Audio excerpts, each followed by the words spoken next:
bolehkah seorang itu ambil tindakan undang-undang sekiranya membatalkan perkahwinan? Baik, so kita ada satu kategori tuntutan undang-undang iaitu ganti rugi pertunangan. Kita percaya sebelum daripada seorang itu berkahwin pastinya akan ada satu kita panggil pertunangan lah, ataupun kita satu ikatan yang kita nak katakan kita confirm nak berkahwin. Okey. So kalau ganti rugi pertunangan ini kita panggil dalam seksyen 15 Enakmen Undang-Undang Keluarga Islam. Kalau seorang itu batalkan perkahwinan tanpa apa-apa sebab yang sah, so pihak yang satu lagi berhak untuk dapatkan kembali semua barangan yang telah diberikan untuk dalam tempoh pertunangan tersebut yang untuk melangsungkan perkahwinan, pulangkan balik barang. Ataupun yang kedua, dalam undang-undang kita kata perlu bayar kalau barang tersebut telah digunakan, perlu bayar balik sama nilai dia.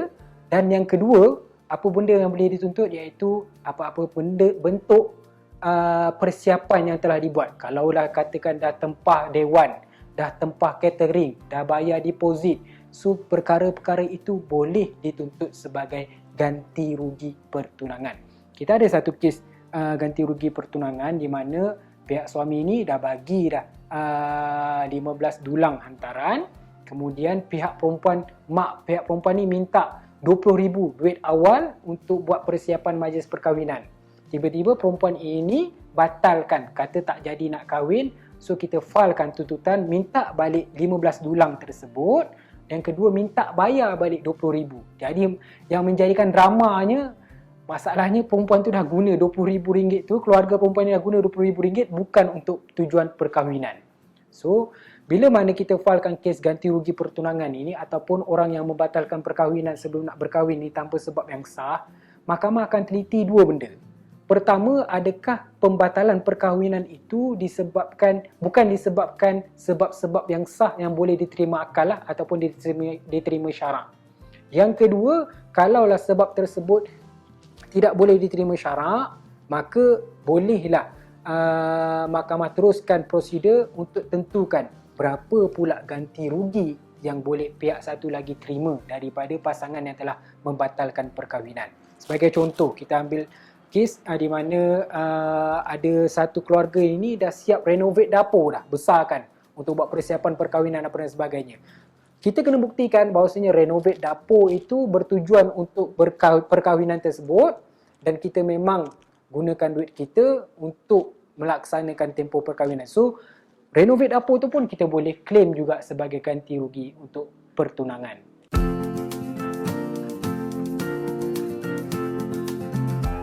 Tuntutan yang boleh dibuat seperti mana saya katakan tadi, kalaulah orang belum berkahwin, pastilah adanya pertunangan. So kita panggil di mahkamah syariah, bagi siapa yang membatalkan perkahwinan sebelum daripada berkahwin ini, kita panggil ganti rugi pertunangan di bawah seksyen 15 Enakmen Undang-Undang Keluarga.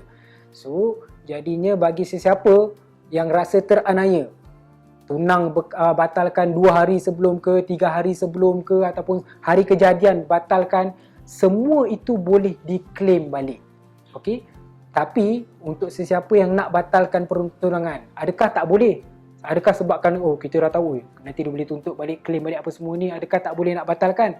Boleh. Sebab undang-undang dah kata membatalkan perkahwinan tanpa sebab yang sah. Sebab yang sah tu kita kena fikir balik lah. Takkanlah sebabkan dia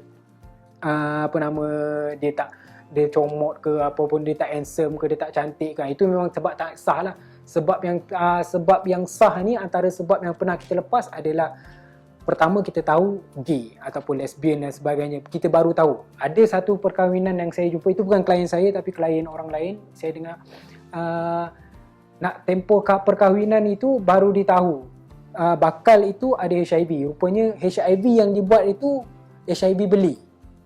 Itu saya tak tahu macam mana dia boleh buat benda itu. So benda-benda begitu pun boleh disebabkan itu. Sebab apa? Kalau kita teruskan perkahwinan dalam keadaan pasangan kita ada HIV, itu boleh mendatangkan kemudaratan.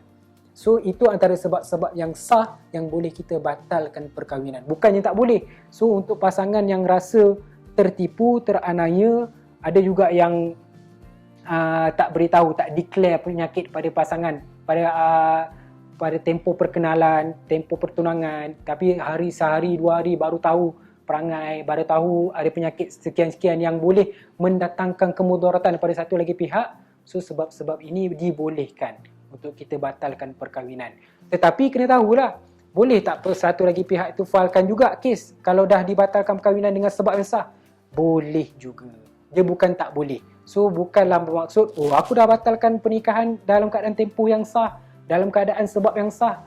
So kenapa dia nak filekan lagi? Boleh, tak ada masalah. Cuma nanti dekat mahkamah, kenalah kita fight. Kita kena beritahu pada mahkamah, saya batalkan atas sebab-sebab sekian. Sebab-sebab yang sah, dan saya rasakan benda ini kalau diteruskan kepada perkahwinan boleh mendatangkan kemudaratan kepada diri saya. So tak ada masalah untuk salah satu lagi pihak untuk batalkan perkahwinan dengan sebab yang sah. Tetapi ketahuilah bahaya bagi siapa yang suka-suka nak batalkan perkahwinan tanpa sebab yang sah. Sebab pihak satu lagi boleh kemukakan tuntutan ganti rugi pertunangan, iaitu boleh tuntut balik semua pemberian yang telah diberi dan juga boleh juga minta kos tambahan, iaitu kos-kos persiapan yang lain. Dan juga biasanya kita akan minta lagi satu lagi kos dari segi masa, kos dari segi lantikan peguam untuk ditanggung oleh pihak yang membatalkan perkahwinan tanpa sebab-sebab yang dibenarkan oleh syarak.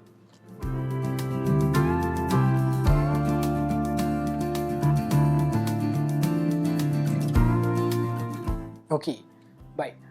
Boleh tak nak batalkan perkahwinan dengan sebab penipuan? Pada saya, dia bergantung juga kepada proses di mahkamah syariah itu sendiri. Sebab apa? Mahkamah akan teliti kedua-dua pihak. Pihak yang memfailkan kes untuk menuntut balik ganti rugi itu sebagai plaintiff, pihak yang membatalkan perkahwinan itu sebagai defendant. Role peranan sebagai orang yang meminta ganti rugi ini sebagai plaintiff, dia kena kemukakan pertunangan itu ataupun perkahwinan itu diputuskan tanpa sebab yang sah, tanpa sebab yang valid, bukan disebabkan kesalahan diri dia. Kemudian berapakah jumlah kerugian yang telah dialami? Bagi pihak defendant, orang yang dituntut pula ganti rugi tersebut, dia kena buktikan kepada mahkamah bahawasanya dia memutuskan perkahwinan tersebut atas faktor, atas sebab yang sah, atas sebab dia merasakan perkara tersebut ia mendatangkan kemudaratan selepas perkahwinan. Seperti mana saya katakan tadi, kebiasaannya mahkamah akan pertimbangkan faktor-faktor sebab-sebab yang memutuskan perkahwinan itu mendatangkan kemudaratan ataupun tidak, mendatangkan masalah pada masa akan datang ataupun tidak.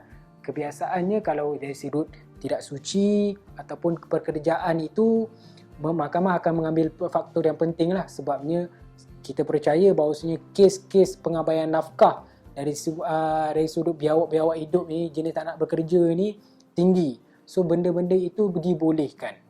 Untuk peranan sebagai orang yang menuntut ganti rugi perkahwinan ini, peranan dia sebagai plaintiff adalah kena buktikan pada mahkamah sebab-sebab orang yang memutuskan perkahwinan tersebut bukanlah sebab yang sah, kemudian bukanlah sebab memutuskan pertunangan itu ataupun perkahwinan itu disebabkan diri dia, kelemahan diri dia. Itu dia kena buktikan pada mahkamah. Yang kedua, dia kena buktikan berapa jumlah yang dia telah habiskan untuk proses perkahwinan tersebut. Yang bagi pihak yang dituntut pula sebagai defendant, dia kena defend diri dia bahawasanya dia memutuskan perkahwinan tersebut atas sebab yang sah. Kemudian kalau berlakunya penipuan, dia kena wujudkan, buktikan pada mahkamah adanya unsur penipuan tersebut. Sebagai contoh, dalam proses merisik, dalam proses pertunangan, pastinya ada rakaman, ada gambar, ada saksi yang ikut masa majlis tu dah bagi tahu, anak-anak saya kerja ni sekian-sekian. Kemudian atas sebab itu kita percaya kita nak kahwinkan anak kita, so benda itu boleh dikemukakan di mahkamah. Bahawasanya masa merisik, masa bertunang, menantu laki ni dah kata dah dia kerja sekian. Rupanya bila sampai 1 hari 2 hari sebelum nak kahwin, baru tahu rupanya tidak bekerja. So unsur penipuan ini perlu dibuktikan di mahkamah untuk melepaskan diri dia tanpa daripada dituntut pelbagai perkara. Tetapi umumnya kena tahu, apa-apa perkara yang telah diberikan, yang telah dibelanjakan untuk perkahwinan, benda itu pastilah perlu dipulangkan balik semula. Maksudnya kita tak rugi apa-apa, kita cuma pulangkan balik apa yang telah diberikan. Cuma kita tak nak mereka tuntut kos-kos lain seperti mana yang saya katakan tadi, kos guaman, kos masa persediaan dan lain-lain dan sebagainya. So benda-benda itu kita boleh elakkan daripada dituntut oleh pihak yang menuntut ganti rugi perkahwinan tersebut.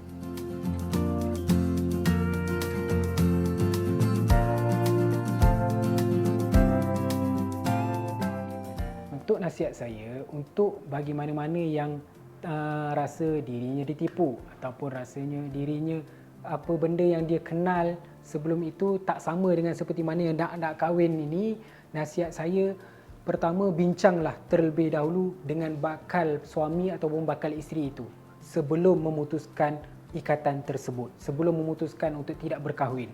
Sebab apa? Bila mana kita memutuskan secara baik, bila mana dua-dua ada persetujuan untuk melepaskan secara baik, ia mendatangkan kebaikan pada diri kita. Sebab apa? Kita kena tahu tuntutan ganti rugi pertunangan ataupun ganti rugi perkahwinan ini, dia tak ada tempoh masa. Kita kena tahu realiti kehidupan kita ini, sekeliling kita ada tukang penasihat yang ramai. Pakcik, makcik, saudara mara, jiran, kawan-kawan. Takkanlah kau putus tunang, kau putus kahwin, kau tak jadi kahwin dulu, kau tak minta apa-apa. Tak. Itu kita tak dapat lari daripada realiti itu. Sebab itulah saya sarankan pada siapa yang nak membatalkan perkahwinan, bincang baik-baik dengan keluarga bakal.